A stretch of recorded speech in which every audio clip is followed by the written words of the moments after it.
할렐루야. 네, 오늘 이렇게 1월 셋째 주 주일 예배에 나오신 모든 성도님들 주님의 이름으로 환영하고 축복합니다.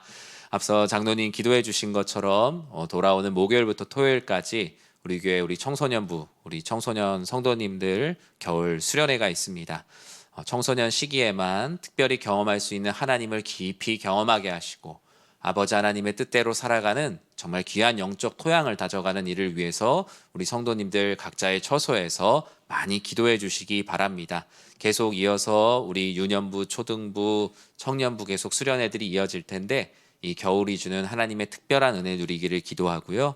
여러분들 1월 동안 참 많이 분주하셨는데 올 한 해 계획하신 많은 것들 은혜 가운데 잘 행하시기를 다시 한번 진심으로 축복합니다.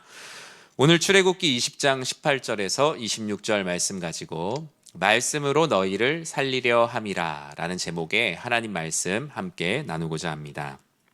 우리 옆에 있는 분들과 인사하며 시작할까요? 하나님의 말씀이 당신을 살립니다. 지금 인사한 것처럼 여러분들의 삶이 정말 하나님 말씀으로 살아나고 힘을 얻는 한 해가 되기를 진심으로 축복합니다.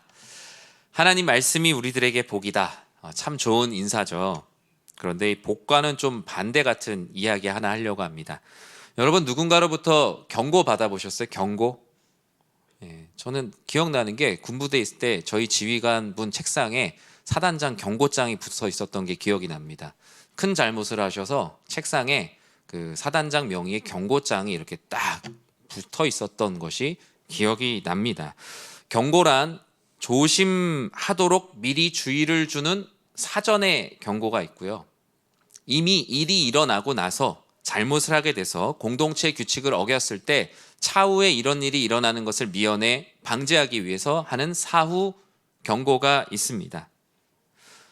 요즘 축구 경기 많이 하더라고요. 축구할 때 경고를 주는 이유가 뭐죠? 그 축구 선수를 다시 축구판에 발도 못 붙이도록 하기 위해서 경고를 주는 게 아닙니다. 그 경기가 원활하게 진행되게 하기 위해서 경고를 주는 것이지 사람을 내쫓으려고 하는 것은 결코 아니죠. 고속도로 운전하다 보면 졸음운전 경고 문구들이 이렇게 있어요. 예전에는 뭐 봄바람은 차 안으로, 졸음은 창밖으로 뭐 이렇게 예쁘게 써져 있었어요. 근데 점점 이제 강해져요. 졸음운전 종착지는 이 세상이 아닙니다. 이렇게 있고요. 요즘 저 정도로도 졸음이 깨지 않나 봐요. 가다 보니까 이렇게 써져 있어요. 깜빡 졸음 번쩍 저승. 여러분 한번 생각해 보세요. 주보에 만약에 저렇게 써져 있으면 어떨 것 같으세요? 여러분 예배 위에 이번 주에 깜빡 졸음 번쩍 저승 이렇게 써 있으면 기분이 나쁘잖아요. 결국에 요즘은 이제 저 정도로 안 돼 더 직관적으로 바뀌었어요. 그냥 졸면 죽음 이렇게 써져 있더라고요. 이 안내의 핵심이 뭐죠? 죽이겠다는 게 핵심이 아니죠. 졸지 않고 건강하게 이 도로가 서로가 서로의 안전을 지키고자 음주운전보다 더 사망률이 높은 게 졸음운전이잖아요. 결국에는 이 경고를 하기 위한 건 벌금을 많이 거두려는 것도 목적이 아니고요. 오직 사람을 살리기 위한 게 이 모든 경고의 본질적인 목적이에요. 우리는 지난 2주 동안 자기 소원을 떠나 여호와의 말씀을 따라가는 아브라함, 그리고 온 세상을 구원하기 위해 창고를 준비하사 많은 이들을 구원한 요셉의 말씀을 나눴습니다. 오늘은 출애굽기 말씀을 나눌 텐데 지난 한 주간 출애굽기 말씀을 잘 읽으셨을 거예요. 근데 이제 어떨 때는 뭐 3장 4장씩 있다. 이번 주는 아마 장수가 좀 많았었을 거고 이번 주에 우리가 읽을 레위기는 조금 더 장수가 적을 텐데요. 출애굽기는 한마디로 말하면 하나님께서 한 사람 모세를 택하사 말씀으로 사람들을 살리는 이야기입니다. 결국 살려놓은 사람들에게도 계속 살 수 있도록 말씀을 주시는 이야기가 이 출애굽기의 전반적인 말씀이죠. 오늘 본문은 다음과 같이 본문의 시기를 특정하고 있습니다. 19장 1절 말씀에 이와 같이 있죠. 같이 한번 읽어볼까요? 이스라엘 자손이 애굽 땅을 떠난 지 3개월이 되던 날 그들이 시내 광야에 이르니라. 아멘. 3개월 동안 얼마나 많은 일이 있었습니까? 10가지 재앙도 있었고 홍해도 건넜어요. 물이 써서 먹지 못할 때 물을 달게도 하셨고 뭐 이루 말할 수 없는 많은 일들을 겪었습니다. 노예로 살다가 한 번도 해보지 않은 전쟁도 치렀고요. 그렇게 3개월의 시간이 바쁘게 흘렀어요. 3개월 만에 하나님께서 인도하신 곳은 웬 광야 밑에 있는 산이었어요. 출애굽 자체가 목표였기 때문에 다음 목표가 없는 거예요. 마치 감옥의 죄수가 탈출 계획은 있는데 탈출하고 나서 어떻게 살지에 대한 것까지 계획하고 탈출을 하기는 어렵잖아요. 출애굽 자체가 목표였고 다음이 없던 그들, 하나님은 출애굽의 이유를 19장 5절과 6절에서 다음과 같이 말씀해 주셨어요. 같이 한번 읽어볼까요? 세계가 다 내게 속하였나니 너희가 내 말을 잘 듣고 내 언약을 지키면 너희는 모든 민족 중에서 내 소유가 되겠고 너희가 내게 대하여 제사장 나라가 되며 거룩한 백성이 되리라. 너는 이 말을 이스라엘 자손에게 전할지니라. 아멘. 하나님께서 백성들을 애굽에서 꺼내주신 이유, 그 출애굽의 이유는 하나님 나라의 거룩한 백성이 되게 하기 위해서 출애굽을 하신 거예요. 우리는 출애굽이라는 표현을 쓰지만 사실 본질의 정확한 의미는 천국에 들어가는, 하나님 나라의 백성으로 들어가는 이 천국의 개념이 출애굽의 본질적인 의미입니다. 나오는 게 중요한 게 아니라 나와서 어디를 들어가느냐, 어딘가를 들어가기 위해서 나오게 되는 거지 나오는 자체가 목적은 아닌 거예요. 예수님께서 죄인들을 구원하시되 죄에서 나오는 게 중요한 게 아니라 죄에서 나와서 영원한 생명이신 그리스도 예수께로 들어가는 것이 더 중요하다고 말씀하셨던 것과 같습니다. 하나님께서는 모세와 그를 통해 출애굽한 백성들에게 하나님 나라로 들어가게 하기 위한 많은 것들을 세워가셨어요.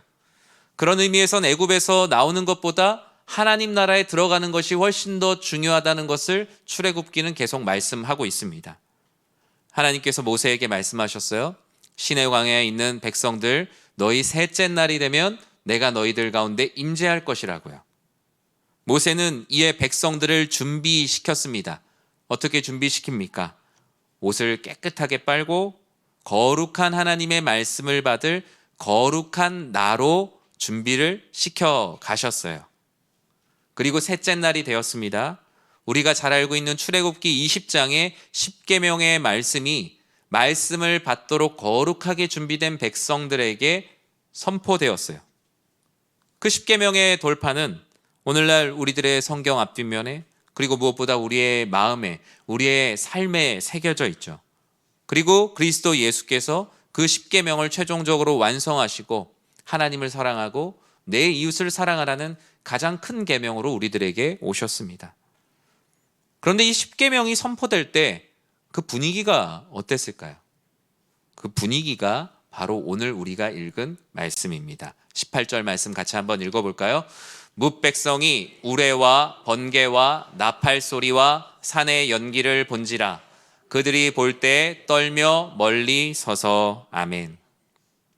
이 10계명이 선포된 그 당시의 분위기를 보면요, 압도될 수밖에 없는 분위기입니다. 하나님께서 임재하시고 말씀을 주실 때 피조물들은 창조주의 능력 앞에 압도되었어요. 말씀 앞에 선 죄인의 모습이 바로 이 10계명 앞에 서 있는 그들의 모습이에요. 바로 두려움입니다. 우리는 18절 말씀을 통해서 하나님의 말씀과 하나님의 임재 앞에 선 지극히 당연한 죄인의 모습을 보게 됩니다. 죄인은 하나님의 임재가 마냥 기쁘기보단 두려움이 있어요. 왜요? 자기 죄를 스스로 가릴 수가 없잖아요. 자기 목숨을 스스로 살릴 수 없다는 것도 알아요.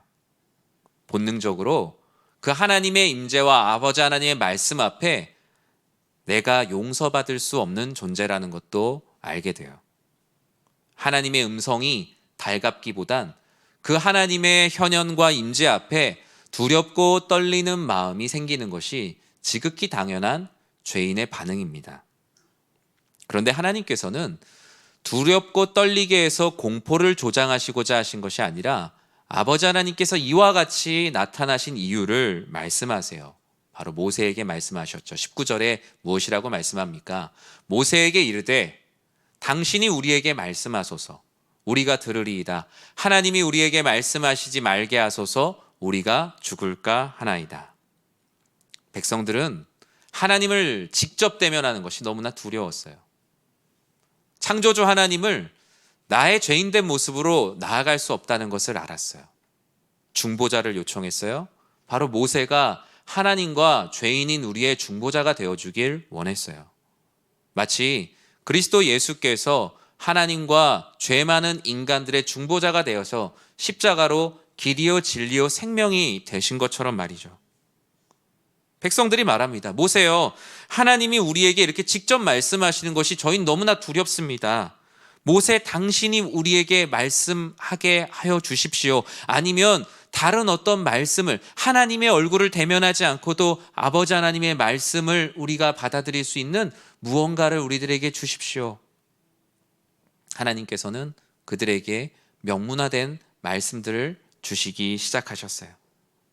하나님께서 그러면 이렇게 임재하신 것이 이 말씀이, 이 임재가 그들을 두렵게 하고 공포를 조장하기 위한 것일까요? 하나님의 말씀은 어떤 뜻이 있길래 죄 많은 인간들에게 이렇게 주신 것일까요?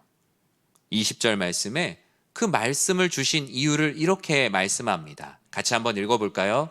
모세가 백성에게 이르되 두려워하지 말라. 하나님이 임하심은 너희를 시험하고 너희로 경외하여 범죄하지 않게 하려 하심이니라. 아멘. 왜 말씀이 필요한지에 대한 답을 오늘 본문은 하고 있습니다. 왜 우리들에게 하나님의 말씀이 필요합니까?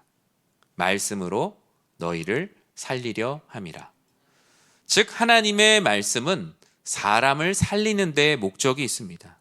앞서 있는 많은 경고 문구들처럼 경고를 해서 그 사람을 그 공동체에서 쫓아내보려는 것이 아니라 그들을 하나님 나라의 백성으로 들어와서 살아가게 하기 위해서 말씀으로 너희를 살리려 함이라 라고 우리들에게 말씀하십니다. 하나님께서 우리들에게 하시는 모든 말씀은 우리를 살리기 위한 말씀임을 믿으시기 바랍니다. 혼을 내실 때도 격려를 하실 때도 때로는 두려울 정도로 강하게 말씀하시며 내 마음을 심지어 불편하게 하는 모든 말씀들도 하나님의 말씀은 바로 여러분들의 영혼을 살리기 위함을 꼭 믿으시기 바랍니다. 부모님들이 혼내시고 나서 항상 뒤에 하시는 말씀이 있죠. 뭐라 그래요? 다 너 잘 되라고 하는 거야. 그런데요, 부모님은 완전하지 않아요. 부모님은 때로 자기 감정에 못 이겨서 애들 두들겨 패기도 했어요. 예, 사실 엄연한 사실입니다. 내 감정이 분노가 주체가 안 돼서 건강하게 훈육하지 못할 때도 있어요, 없어요? 있어요. 그런데 하나님은 아니에요. 하나님은 감정에 휘둘리지도 않으시고 자녀에게 신세한탄도 하지 않으세요. 하나님은 하나님 말씀으로 온전하게 실수가 없이 주의 말씀으로 가르치고 살릴 수 있는 능력이 있기 때문입니다. 하나님은 하나님의 말씀으로 살리시되 어떻게 살리신다고 말씀합니까? 오늘 본문은 말씀이 나를 어떻게 살리는가를 세 가지로 말씀하고 있어요. 첫 번째로 나는 너를 나의 말씀으로 살릴 건데 나는 너를 시험을 통해서 믿음을 성장하게 해서 너를 살릴 것이다 라고 말씀하세요. 하나님이 날마다 우리를 시험하세요. 여러분, 하루에 여러분들도 모르는 사이에 하나님이 여러분에게 주신 시험에 대한 답을 계속 쓰고 있습니다. 아침에 일어나는 순간부터 밤에 잠들 때까지 하나님은 우리의 생활 속에서 수많은 시험들을 하세요. 여러분 느끼지 않으세요? 순간순간 갈등합니다. 시험인지도 모르고 오답을 쓸 때도 있고요. 우리 스스로 하나님 앞에 얼마나 많은 시험 문제를 풀고 있는지 모릅니다. 예배자로 잘 서 있느냐? 다른 신들을 옆에 두고 있진 않느냐? 하나님의 뜻대로 살아가고 있느냐? 십계명의 말씀대로 내 부모를 공경하며 살고 있느냐? 다른 사람의 것들 탐하며 살고 있진 않느냐? 끊임없이 하나님은 수많은 케이스들을 만나게 하시고 우리들을 시험하고 계세요. 그런데 그 시험은 탈락시키기 위한 시험이 아니에요. 세상에는요, 누군가를 탈락시키기 위해서 하는 시험도 있어요. 그런데 하나님이 말씀으로 하시는 시험은 죽이는 시험이 아니라 살리는 시험임을 믿으시기 바랍니다. 여러분들을 살리기 위해서 하나님께서 끊임없이 고민하게 하시고 말씀 가운데 스스로가 스스로를 돌아보게 합니다. 사랑하는 성도 여러분, 하나님 말씀을 기준으로 해서 갈등되는 모든 상황을 하나님께서 주시는 믿음의 성장의 기회로 삼으시기 바랍니다. 그 가운데 오답을 썼더라도 하나님, 오늘은 제가 오답을 썼습니다. 내일은 하나님의 뜻에 합당한 답을 써내려갈 수 있도록 저를 도와주십시오. 하나님, 제 스스로 이 정답을 내릴 수 없사오니 성령 하나님께서 저를 이끌어 주사 아버지 하나님께서 기뻐하시는 답을 쓰게 하여 주십시오. 그것이 바로 시험을 통한 믿음의 성장을 통해서 우리를 살리시는 하나님의 방법이에요. 말씀이 나를 어떻게 살립니까? 두 번째로는 참된 두려움을 회복시켜 주시면서 우리를 살려주세요. 우리 안에 거짓 두려움이 되게 많아요. 실제로 하나님의 영광을 위해 살아가는데 두려워하지 않아도 되는 것들, 과도하게 두려워하는 것들이 많다고요. 아이들이 꿈을 꾸고 나서 꿈은 이미 사라지고 없는데도 꿈 자체에 매여서 두려워하는 어린아이들을 보셨을 거예요. 현실 속에서는 실제로 있지 않은 것을 두려워하는 거죠. 다이어트 하는 분들이 제일 다이어트하기 어려운 게 뭐예요? 거짓 배고픔의 신호입니다. 실제로 내 몸은 배가 불러요. 이미 충분해요. 그런데 내 뇌에서 너는 배고프다. 너는 여전히 더 먹을 수 있다 라고 말합니다. 그 거짓 배고픔이 다이어트를 못하게 하는 또 하나의 이유가 된다고 돼요. 우리가 하나님의 뜻대로 살아가는데 하나님을 두려워하기보다 거짓 두려움이 더 많아서 하나님을 두려워하는 것을 뒤로 많이 미뤄두게 돼요. 여러분, 하나님의 말씀에 대한 두려움이 날마다 있는지 우리는 스스로를 돌아봐야 합니다. 정말로 내가 하나님을 경외하고 있는가? 한번 생각해 볼까요? 내가 하나님 말씀대로 살지 않음에도 불구하고 하나님이 전혀 두렵지가 않은 거예요. 어떤 날은 말씀이 내 삶의 전혀 기준이 되지 않고 내 맘대로 살았는데도 밤에 잠이 들 때 전혀 두려운 마음이 없는 거예요. 예배를 드리지 않아도, 사람을 미워해도, 하나님의 뜻대로 사는 것이 아니라는 것을 알면서도, 기도하지 않아도, 말씀대로 살아가고 있지 않아도 마음의 부대낌이 없을 때가 있는 거예요. 뭐예요? 내 안에 참된 두려움이 없는 겁니다. 사랑하는 성도 여러분, 성경 말씀에 쓰인 대로 참된 두려움을 회복하시기 바랍니다. 겁먹으라는 얘기가 결코 아닌 거예요. 참된 두려움은 무엇입니까? 하나님을 경외하는 것입니다. 그런데 우리가 거짓 두려움이 너무 많아서 하나님을 경외하지 못하는 거예요. 다른 것들을 경외하며 살아가는 거예요. 어떻게 하면 더 남들보다 잘 살 수 있을까? 어떻게 하면 남들보다 더 인정받는 삶을 살 수 있을까? 어떻게 하면 내가 더 편안하고 나 중심의 삶을 살아갈 수 있을까? 그것대로 살지 못하면은 너의 삶은 실패한 것이다라고 말하는 이 세상이 주는 거짓 두려움에 우리가 너무 과도하게 떨고 있는 거예요. 너무 과도하게 거짓 두려움에 매이다 보니 정말로 두려워해야 하는 하나님은 두려워하지 않아도 된다고 생각하는 거예요. 머리로는 하나님을 경외하고 있지만 하루의 삶을 정리해보면 하나님을 두려워하는 것이 없는 하루가 우리들에게 얼마나 많습니까? 하나님은 경외하지 않는 자들을 벌 주는 게 하나님의 목적이 아니라 경외하는 자에게 주시는 복이 이와 같이 많다는 걸 성경에 얼마나 많이 말씀하셨습니까? 세상을 너무 두려워하다가 하나님을 두려워하는 자의 복을 누리지 못하는 것이 안타까운 거예요. 하나님이 경외하는 자의 복을 얼마나 말씀 가운데 많이 숨겨두셨습니까?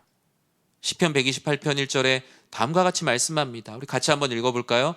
여호와를 경외하며 그의 길을 걷는 자마다 복이 있도다.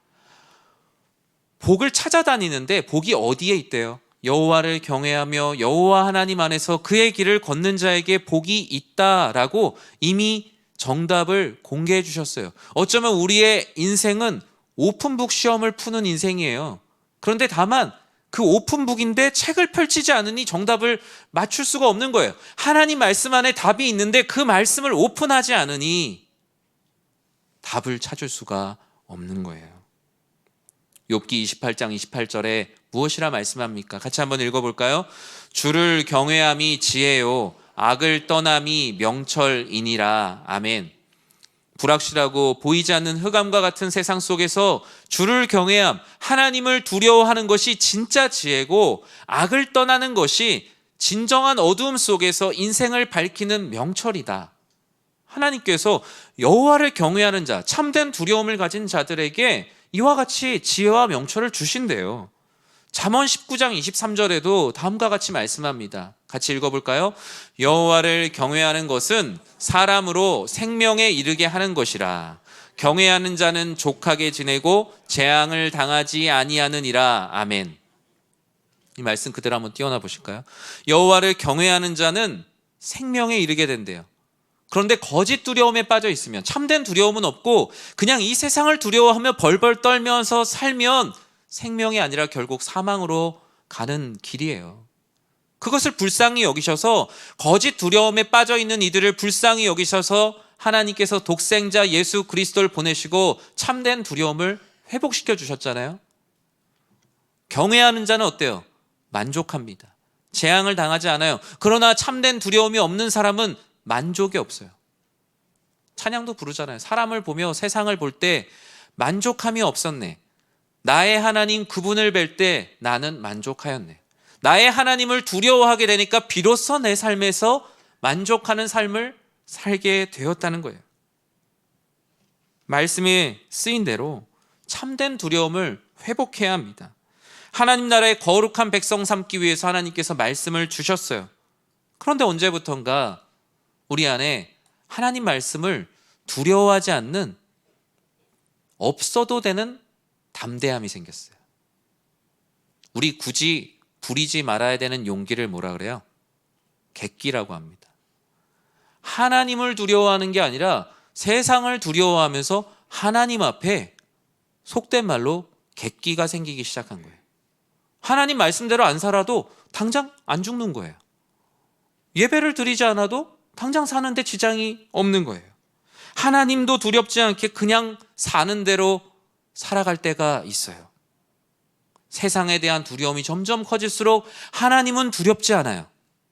하나님 말씀에 대한 두려움이 점점 사라진 시대를 우리는 살아가고 있어요. 사랑하는 성도 여러분, 하나님을 경외하지 않고 이 거짓 두려움에 빠진 시대 속에서 하나님을 경외하는 자, 참된 두려움으로 살아가는 우리 사랑하는 연희의 모든 성도님들 되시길 진심으로 축복합니다.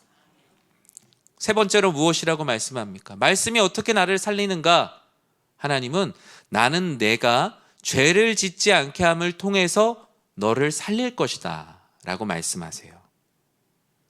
출애굽한 백성들은 기준이 없었어요. 왜요? 자신이 주인된 삶을 살아본 적도 없고 애굽의 노예로 살았기 때문이에요.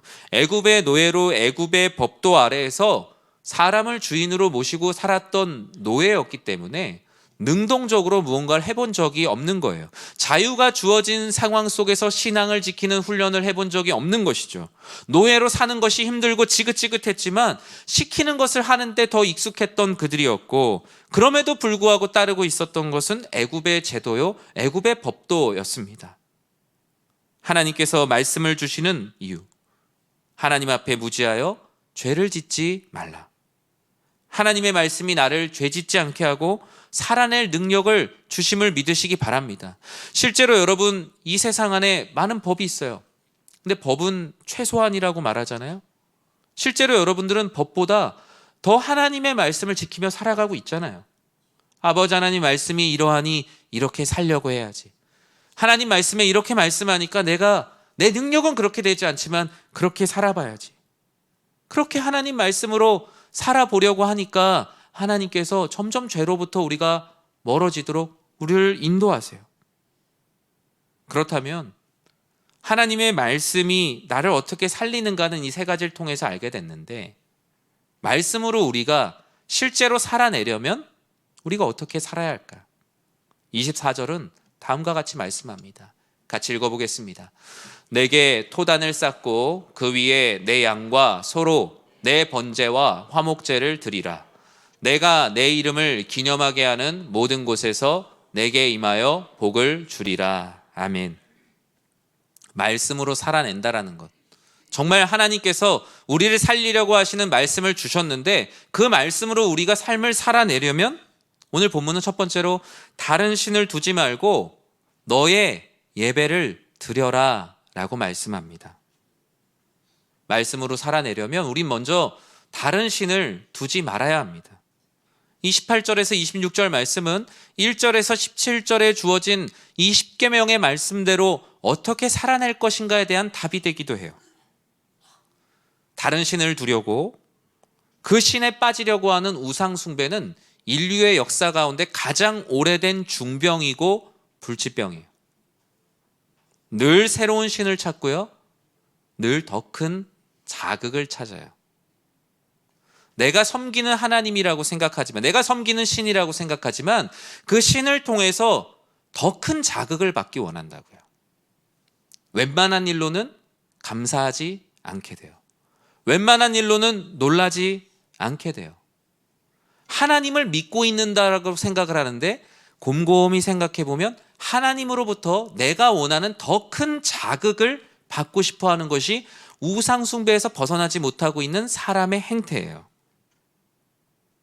현대인의 우상 중독이라는 책이 있습니다. 이 책을 쓴 김덕희 교수님 이야기가 있어요. 이분이 주식으로 한 30억을 버셨어요. 생각만 해도 참 기분이 좋잖아요. 30억 정도를 딱 벌었어요. 그런데 주식을 정상적으로 하는 사람이 아닌 거죠. 정상적인 건강한 투자가 아니다 보니까 9번 잘하다가 한 번 잘못하면 다 잃는 거잖아요. 결국 모든 재산을 다 잃었습니다. 그리고 가족들, 일가 친척, 지인들에게까지 돈을 다 끌어모아서 신용거래, 미수거래까지 다 한 거예요. 아무것도 남지 않고 많은 빚만 남았습니다. 장기 매매도 시도를 하고 스스로 목숨을 버리려고 7번이나 목숨을 버리는 시도를 했어요. 왜 그가 그렇게 했는가에 대해서 책이 나오는데 내 안에 있는 다른 신을 죽여야 되는데 그게 뭔진 모르겠는데 죽일 수가 없는 거예요. 내 안의 탐욕과 나를 경배하려는 그 거짓 두려움을 죽일 수가 없으니까 그 두려움이 있는 나를 죽이려고 하는 거예요. 사람이 스스로 목숨을 끊는 여러 가지 이유 중에 그 이유가 있어요. 스스로를 죽이려고 했으나 실패하고 가족들에게 버림을 받아 노숙 생활을 오랫동안 합니다. 노숙 생활을 하다가 사람들의 말들 때문에 정신병동에도 오랫동안 입원을 했어요. 근데 그러던 중 중간 과정은 다 생략하지만 하나님을 인격적으로 만나게 됐어요. 그분의 말씀 안에서 자신의 심령이 살아나기 시작했고 정상인이 되어서 이 삶을 살아보니 자신과 같은 사람들이 너무나 많은 거예요. 더 큰 자극을 원하고 자신이 믿고 있는 신으로부터 더 큰 자극을 요구하는 실제로 없는 신을 믿고 있는 우상 숭배에 빠진 많은 사람들을 보고 그들을 영적으로 정신적으로 삶을 치료하는 일들을 결국 하게 되는 가르치는 강단까지 가게 됩니다. 자신과 같은 이들, 다른 신에 매여 살아가는 이들을 살리는 일을 하도록 하나님께서 인도하셨어요. 다른 신을 두지 않는 것은 말씀으로 살아내는 첫 번째 시작입니다. 그래서 10계명의 말씀에 그와 같은 말씀이 처음에 쓰여져 있는 거예요. 우리는 더 적극적으로 나아가야 되는데 다른 신을 옆에 두지 않는 것 정도가 아니라 참된 신을 우리의 옆에 두는 성경은 너 자신의 예배를 드리라라고 권면을 합니다. 하나님께서 말씀하세요. 내 양과 내 소와 내 번제와 내 화목제를 드리라. 너의 우상의 제단에 하나님을 제물로 삼지 말라는 겁니다. 내가 잘 되고 싶어서 저는 하나님 제물이 되지 않을 겁니다. 하나님이 제물이 되세요. 하나님을 제물의 제단에 올려놓고 내가 원하는 것을 얻기 위한 우상에게 하나님을 제물로 올려놓는 것이 현대인들의 우상 숭배라는 거예요. 하나님 제가 부자가 되고 싶어요. 근데 저를 희생하진 않을 거예요. 하나님이 제단에 올라가세요. 하나님께서 말씀하세요. 언제까지 너의 우상의 제단에 나를 올려놓으려고 하느냐? 너는 너의 양과 너의 소와 너의 번제와 너의 화목제와 그리고 너 자신을 거룩한 산 제사로 드려라. 그것이 바로 내가 기뻐하는 예배라고 말씀하세요. 사랑하는 성도 여러분, 예배당에 와서 앉아 있는다고 예배자가 되는 것이 아닙니다. 내가 정말 하나님께 내 양과 내 소와 내 번제와 내 화목제를 드리는 정성을 다하여 드리는 예배가 있는가? 여러분 깊이 생각해 보셔야 돼요. 이 예배가요, 어쩌면 참 고민이 많아요. 제가 성도님들이 예배를 잘 드릴 수 있도록 준비해 드리는 건 맞는데, 성도님들 자체가 예배자가 돼야 되는데 교회에서 계속 밥상을 차려주고 있는 건 아닌가? 우리가 같이 밥상을 차려야 되는데 다 차려놓고 앉으세요. 그리고 우리가 밥상을 다 같이 차렸다라고 기뻐하는 것은 아닌가? 여러분, 차려진 밥상에서 내가 밥상을 차렸다라고 생각하며 내가 예배를 드렸다라고 혹시나 착각하고 있지는 않습니까? 나의 양, 나의 소, 나의 번제, 나의 화목제, 이 예배를 위해서 내가 얼마나 헌신하고 이 예배를 위해서 내가 얼마나 기도하고 이 예배가 이 시간에 드려지기 위해서 내가 무엇을 하나님께 드렸는가? 그렇지 않으면요, 이것은 남이 차려준 밥상인 거예요. 내 예배가 아닌 거예요. 여러분, 정말 말씀 앞에 심각하게 고민하고 정말 내 삶에서 하나님께 온전히 나를 거룩한 산 제사로 드리는 예배가 있는가? 아니면 하나님이 제물이 되세요? 아니면 옆에 있는 사람들을 제물로 삼아서 예배를 드리고 있지 않은지 우리는 스스로를 심각하게 돌아봐야 합니다.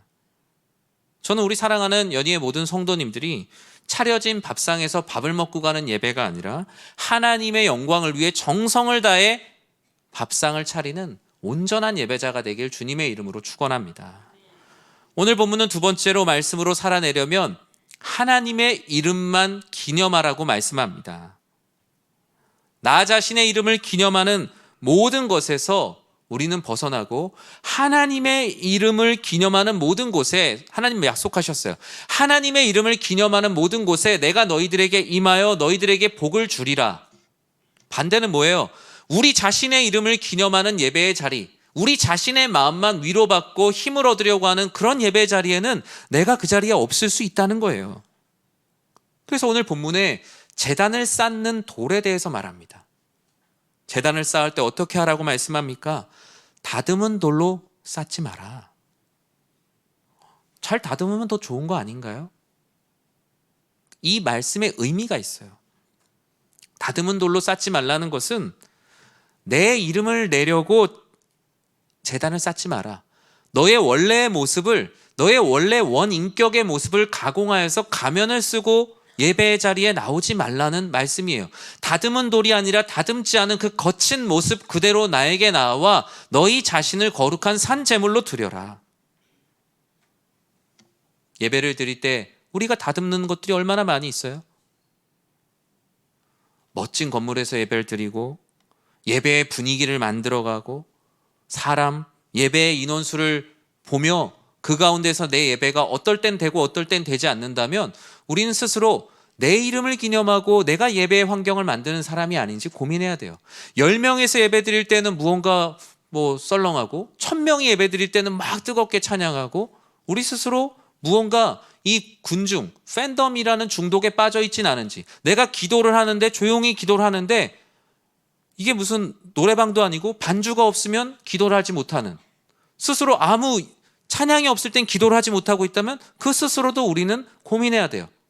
나에게 맞춰진 예배인지 정말 하나님의 이름을 향해 나아가는 예배인지. 그저 우리는 건물이나 분위기나 예배의 인원이나 사람을 보지 않고 하나님만 바라보는 예배가 되는 거예요. 주여 나는 죄인입니다. 나를 떠나소서. 다듬지 않은 돌로 그저 주님께 나오는 겁니다.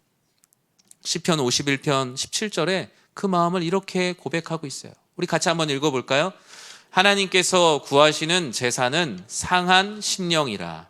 하나님이여 상하고 통회하는 마음을 주께서 멸시하지 아니하시리이다. 아멘. 하나님께서 구하는 제사가 뭐래요? 상한 심령이래요. 잘 다듬어진 남들에게 보이기 위한 인격으로 나와서 예배드리는 것이 아니라 상한 심령이래요. 이 상한 심령의 원어적 뜻이 뭡니까? 터진 마음입니다. 터진 마음. 너무 많이 상처받고 해서 그냥 확 터져갖고 쏟아진 마음이에요. 찢어질 대로 찢어진 자루. 하나님 앞에, 사람들 앞에 나는 이 정도로 살아 하면서 멋있는 실로 꿰매서 나오는 것이 아니라 터진 그대로 하나님께 나오는 상한 심령의 제사를 하나님께서 어떻게 하신대요? 멸시하지 않는데요. 이 세상에서는 터진 마음으로 나오면 그게 약점이 되지만 하나님 앞에서는 각자의 터진 마음으로 그냥 나오는 거예요. 다듬지 않은 돌로. 하나님 앞에 우리가 체면을 차리면 얼마나 차리겠어요. 예배 때 찬양을 할 때 박수 치고 싶으면 박수도 치시고 아멘도 하고 싶으면 아멘도 하시고, 여기서 우리가 무슨 체면을 차립니까? 하나님 앞에 마음이 슬프면 슬픈 대로 예배 드리는 거예요. 그런 터진 마음, 그 터진 마음이 바로 하나님의 말씀대로 살아가는 것이고 하나님의 이름만 기념하는 거예요. 하나님 앞에 세련된 포장지로 싸봐야 하나님이 뜯어버리면 종이 한 장밖에 되지 않는 걸 우리는 거룩이라고 생각하거든요. 사랑하는 성도 여러분, 내 이름을 기념하기 위해 다듬은 돌에는 하나님의 영광도 능력도 없습니다. 내 이름을 내려고 했던 바벨탑하고 똑같아요. 하나님께서 26절의 마지막에 뭐라고 말씀하시냐면요, 층계로 내 제단에 오르지 말라라고 말씀하세요. 그 말씀의 의미가 무엇입니까? 성경에서 말해요. 높은 층계에 오르는 제단을 쌓지 마라. 왜냐? 너의 하체가 드러나기 때문이다. 너의 부끄러움이 드러나기 때문이다 라는 거예요. 자신의 이름을 내기 위해서 그 예배당의 모습들, 내 안에 있는 체면을 쌓아가는 것들이 오히려 내 부끄러움을 드러낸다니까요. 예배 때 내가 이 정도로 거룩한 사람이야 라면서 애헴하고 있는 모습이 오히려 내 수치를 드러낸대요. 중세시대 때 그 말씀을 전하는 강대상이 그 높이가 어느 정도였냐면요, 이 스크린 상단 높이입니다. 왜 그렇게 했을 것 같으세요? 사제가 선포하는 말씀이 하나님 말씀처럼 들리도록 하기 위함이었어요. 위에서 왕 하고 선포되면 이거 하나님 말씀, 물론 하나님 말씀은 맞죠. 그러나 사람의 권위를 세우기 위해서 말씀 전하는 사람을 높이 세워놨어요. 말씀 전하는 사람을 높이 세운다고 그 말씀이 높아집니까? 우리가 낮아져야 하나님 말씀이 높아지죠. 예배 가운데 사람을 기념하는 것들을 배제하고 오직 하나님의 이름만 기념할 때 그것이 바로 말씀으로 살아내는 지름길이요, 말씀으로 살아내는 자들에게 주시는 은혜를 누리는 자리입니다. 결국 하나님 말씀으로 살아낸다는 걸 요약하면 참된 예배자가 되는 거예요. 어떤 행동을 하는 게 아니라 예배 때마다 아버지 하나님의 성품을 경험하고 그분 앞에 회개하고 하나님 앞에 어떻게 살아가야 될지를 말씀 안에서 계획하는 것이야말로 말씀대로 살아가는 것입니다. 말씀을 맺습니다. 오늘 우리가 본 출애굽기 20장 18절에서 26절 말씀은 사실 이렇게 많이 설교하는 본문은 아닙니다. 주로 앞에 있는 십계명에 있는 본문을 설교하죠. 근데 십계명에 있는 본문을 받으면서 결국 그들이 궁금했던 것들을 하나님께서 알려주시는 사람의 질문과 하나님의 대답, 우리를 살리시는 하나님의 질의응답이 저는 출애굽기 20장 18절에서 26절에 있는 하나님과 사람 사이의 Q&A 같은 시간입니다. 오늘 본문을 질문과 대답으로 만약에 정리를 한다면 이와 같을 것 같아요. 여러분 한번 잘 정리해 보십시오. 사람이 질문합니다. 하나님, 말씀이 저한테 왜 필요합니까? 오늘 본문은 대답합니다. 말씀이 너를 살리려 합니다. 두 번째 질문합니다. 하나님, 말씀이 어떻게 저를 살립니까? 하나님께서 대답하십니다. 첫 번째로 시험을 통해서 너의 믿음을 성장시켜서 나는 너를 살릴 것이다. 거짓 두려움을 내쫓고 참된 두려움을 회복시켜 여호와를 경외하는 자들을 살릴 것이다. 너희가 범죄하지 않게 하여 죄로부터 멀리하여 너희를 살릴 것이다. 마지막으로 질문합니다. 하나님, 말씀이 저를 살린다는 건 알겠는데 제가 어떻게 해야 말씀으로 살아낼 수 있겠습니까? 하나님은 두 가지로 말씀하십니다. 다른 신을 두지 말고 너의 예배를 온전히 드려라. 다른 사람이 차려놓은 예배에 숟가락을 얹지 말고 너의 예배, 너를 거룩한 산 제물로 드려라. 두 번째로 너의 이름을 기념하지 말고 오직 하나님의 이름만 기념해라. 그것이 바로 말씀으로 살아내는 것이다. 십계명을 비롯한 하나님의 말씀은 사람을 죽이기 위한 경고가 아닙니다. 사람을 살리기 위한 경고입니다. 말씀을 통해 이 말씀이 여러분에게 때로는 경고하고 위로하는 모든 것들을 통해서 여러분들의 영혼이 살아나고 행복한 예수 가족 되시길 주님의 이름으로 간절히 축원합니다.